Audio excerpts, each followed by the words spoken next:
Trade trouble between the US and Canada has exploded in recent months, setting off a chain reaction that's shaking up both economies.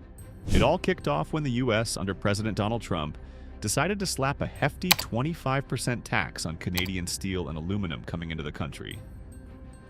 The White House claimed it was necessary to protect American businesses, but many saw it as an unexpected blow to a longtime ally. Canada didn't take it lying down. Ontario Premier Doug Ford wasted no time in hitting back with a powerful counterstrike. Ford imposed a 25% hike on electricity exported to several key U.S. states: Minnesota, Michigan, and New York. This was a serious move. These states rely on Canada to keep their power grids running, and with energy prices already climbing, the extra cost was painful. Experts estimated the surcharge could push household electricity bills up by around $100 a month, while draining nearly $400,000 daily from these state economies. The backlash from U.S. officials was immediate and intense. They accused Canada of using essential resources as a bargaining chip in a brewing trade battle. The situation escalated fast. Trump responded by doubling down, hiking tariffs on Canadian steel and aluminum from 25% to a staggering 50%. Markets felt the impact instantly. Investors panicked, fearing an all-out trade war, and Wall Street went into a tailspin. The Dow Jones Industrial Average plunged nearly 600 points before clawing back some losses, but still ended the day down 478 points, following a brutal 900-point drop from the day before. The S&P 500 dipped 0.7%, while the Nasdaq Composite slid 0.2%. Market experts warned that if this battle kept heating up, the ripple effects could stretch across multiple industries. Everything from cars to electronics could see serious disruption. Some investors even worried that the standoff might trigger a bigger economic crisis, possibly pushing both countries toward a recession. With pressure mounting, political leaders scrambled for solutions. Despite his tough stance, Premier Ford began to see the risks ahead. Business leaders and economists urged him to seek a way out before things spiraled further. He took the first step, reaching out to U.S. Commerce Secretary Howard Lutnick for high-level negotiations. Officials called the talks promising, but they kept the details under wraps. After days of tense back and forth, Ford took the first step toward easing tensions by pressing pause on the 25% electricity hike. It wasn't a sign of defeat, it was a calculated move. He made it crystal clear that if the U.S. didn't negotiate fairly, the surcharge would be back in full force. And for the moment, the gamble seemed to pay off. Trump responded by ditching his plan to double tariffs on Canadian steel and aluminum. Instead, he decided to leave them at 25%, at least for now. The situation was still unpredictable, but this shift proved one thing: economic and political pressure could shake up international policies faster than anyone expected. Ontario's government stood by its decision, arguing that it had successfully shown Canada wouldn't back down when pushed. Ford's office released a statement emphasizing, "Ontario's economy will not be taken for granted in unfair trade disputes. We've made it clear that we can fight back when needed." Even with this brief pause in the fight, some damage was already done. Markets stayed shaky, businesses were unsure about what the future held, and industries on both sides of the border pressured their governments to strike a better deal.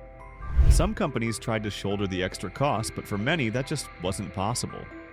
That meant higher prices on everyday products, something consumers quickly started noticing as they watched their grocery and retail bills creep up. Meanwhile, frustration was boiling over in U.S. states that depended on Canadian trade. Governors from Minnesota, Michigan, and New York called out Washington, demanding a rollback of tariffs and a smarter diplomatic approach. Michigan's governor didn't hold back, saying, "These tariffs are punishing working-class families. It's time for Washington to quit the political games and focus on what really matters, protecting businesses and jobs." The auto industry, in particular, was feeling the squeeze. For years, U.S. car makers had relied on Canadian steel and aluminum to keep manufacturing costs manageable.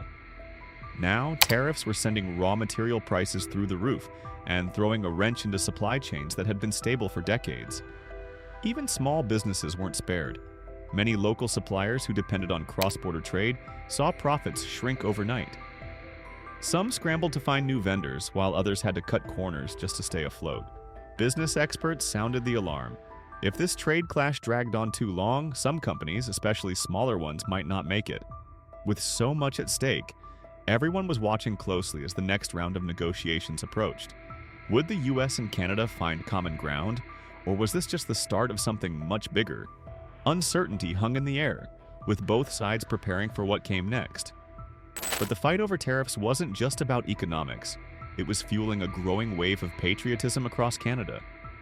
As trade disputes escalated, Canadian leaders and everyday citizens responded in ways that went far beyond government policies. Canada fired back with a 25% tariff on nearly $30 billion worth of American goods, covering everything from steel and aluminum to everyday consumer products like computers, sports gear, and cast iron cookware. The message was loud and clear. Canada wasn't going to stand by and take the hit without pushing back. And it wasn't just the federal government taking action. Provinces started making their own moves to counter US economic pressure. Ontario was one of the first to act, adjusting its approach after pausing the electricity surcharge. Premier François Legault took a tactical route, ordering a full review of all government contracts involving American suppliers. The goal? Prioritize Canadian businesses and international partners over US companies whenever possible. Quebec decided to take a bold and highly visible stand by pulling all American liquor brands off store shelves. The province's liquor board, Société des Alcools du Québec, followed Ontario's lead, cutting off American alcohol sales in a move meant to send a direct message to US businesses. If the American government wanted to hit Canada with trade restrictions, Canadian consumers had the power to hit back in their own way. Across the country, frustration turned into action. Social media exploded with hashtags like #BuyCanadian and #SupportLocal, encouraging people to swap out US products for homegrown alternatives. Canadians began sharing lists of local brands, urging one another to shift their spending toward businesses that supported their own economy. British Columbia took a different approach, but one with just as much bite. Premier David Eby urged the federal government to slap a tax on American thermal coal being exported through British Columbia's ports. This wasn't just about tariffs, it was also tied to environmental concerns. The argument? US coal companies were relying on Canadian ports because strict regulations had made it nearly impossible to build new export terminals along America's west coast. Alberta, known for its historically close trade ties with the US, hesitated at first. But after watching other provinces take action, Premier Danielle Smith changed course, throwing her support behind selective tariffs on American goods that could be sourced from Canada or other international partners. Alberta also started looking at ways to shake up its supply chains and rely less on American imports. Unlike some of the other provinces, it wasn't focused on quick counterattacks. Instead, it played the long game, working on strategies that would make its economy more self-sufficient in the years ahead. Nova Scotia, on the other hand, went for a bold and immediate response. Premier Tim Houston announced that highway tolls for US vehicles passing through the province would be doubled. To top it off, the Nova Scotia Liquor Corporation joined Ontario and Quebec in pulling American alcohol from its shelves, making it clear that Canada wasn't going to roll over. Premiers Wab Kinew and Dennis King stood by these measures, calling them necessary steps to protect Canada's economy from unfair US policies. Their message was simple. Canadian workers and businesses shouldn't be the ones paying the price for an aggressive trade war started by Washington.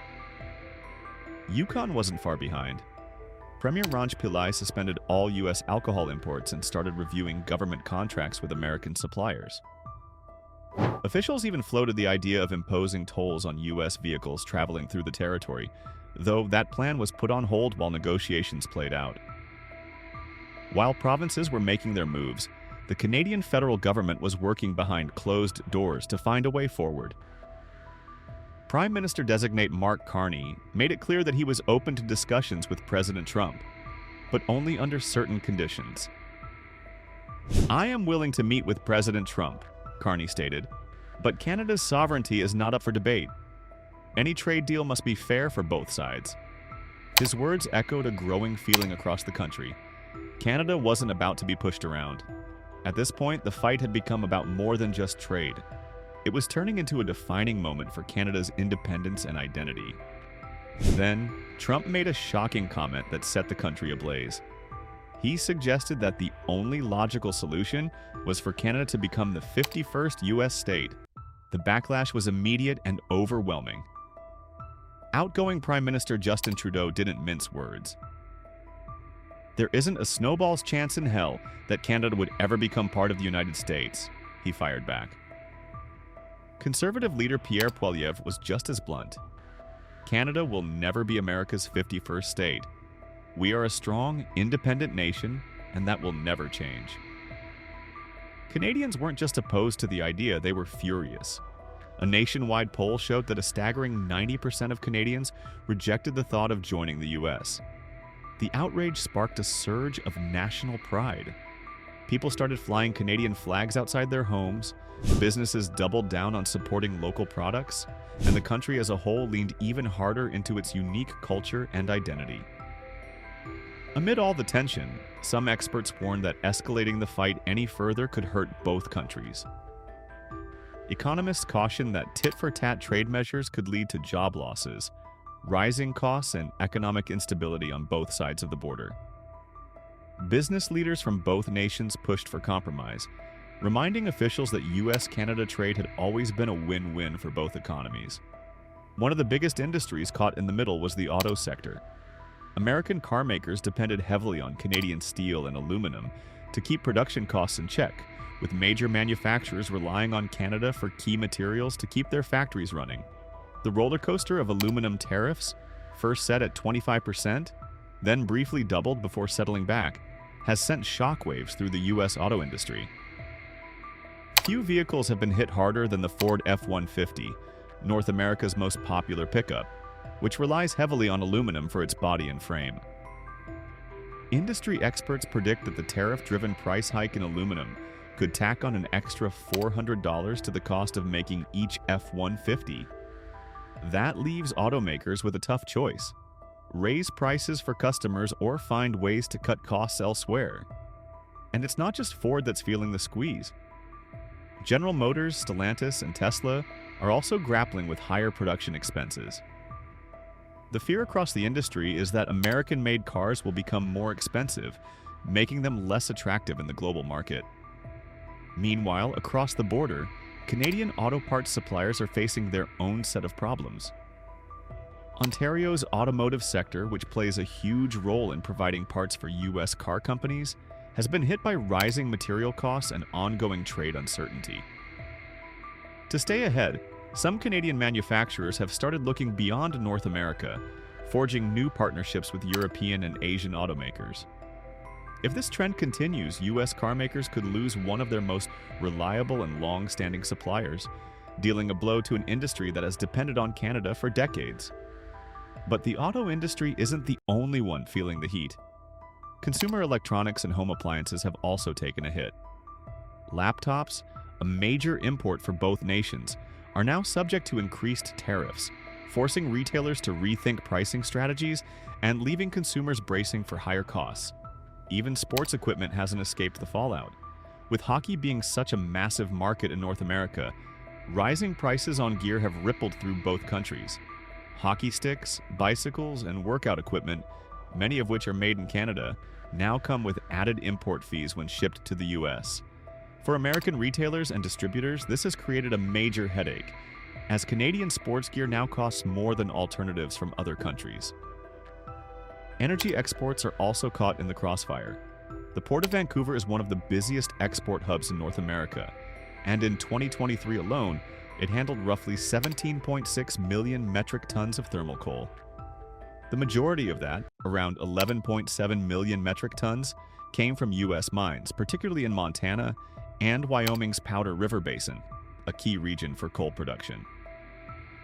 If Canada were to impose restrictions on these coal shipments, American mining companies would be in serious trouble. There are no large-scale coal export terminals on the U.S. West Coast, meaning these companies rely on Canadian ports to send shipments to Asian buyers. The potential fallout would be huge: mine shutdowns, job losses, and a major blow to coal-reliant economies. Some see this as a necessary environmental step, but others argue that it's a strategic economic move aimed squarely at U.S. energy interests. If Canada decides to heavily tax or even block U.S. coal from passing through its ports, the consequences for American producers would be severe. With no alternative shipping routes, coal companies would be left scrambling, and the effects could ripple through the industry. The fallout for the U.S. coal industry could be massive, with mines shutting down and workers losing jobs in regions that depend on coal production. With no easy alternatives for shipping, costs would skyrocket, making American coal less competitive in global markets.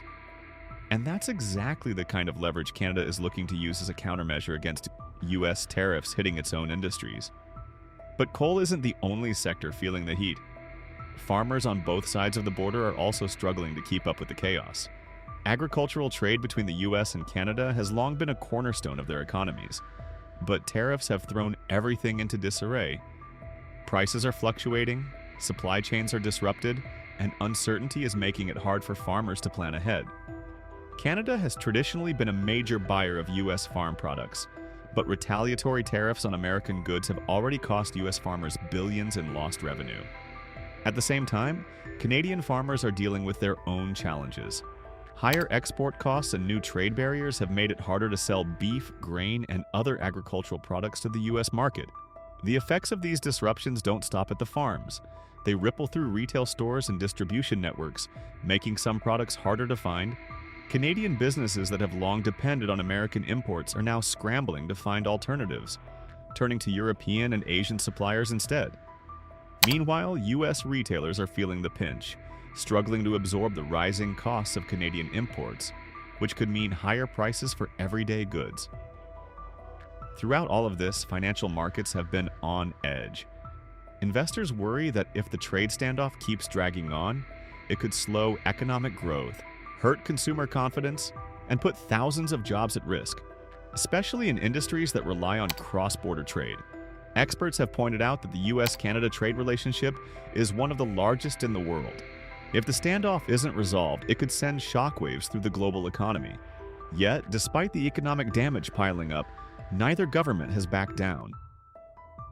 Tensions escalated even further when President Donald Trump suggested that the only logical solution was for Canada to become America's 51st state. The reaction from Canada was swift and furious. Prime Minister Justin Trudeau shut the idea down immediately, saying there was no chance in hell that Canada would ever agree to such a thing.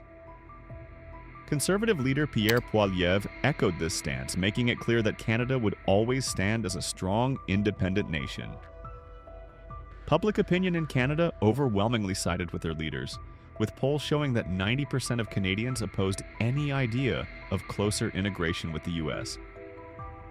Instead of backing down, many Canadians have doubled down on supporting their own economy. Businesses and consumers alike are shifting their focus toward homegrown products, cutting back on American imports, and making a conscious effort to strengthen Canada's economic independence.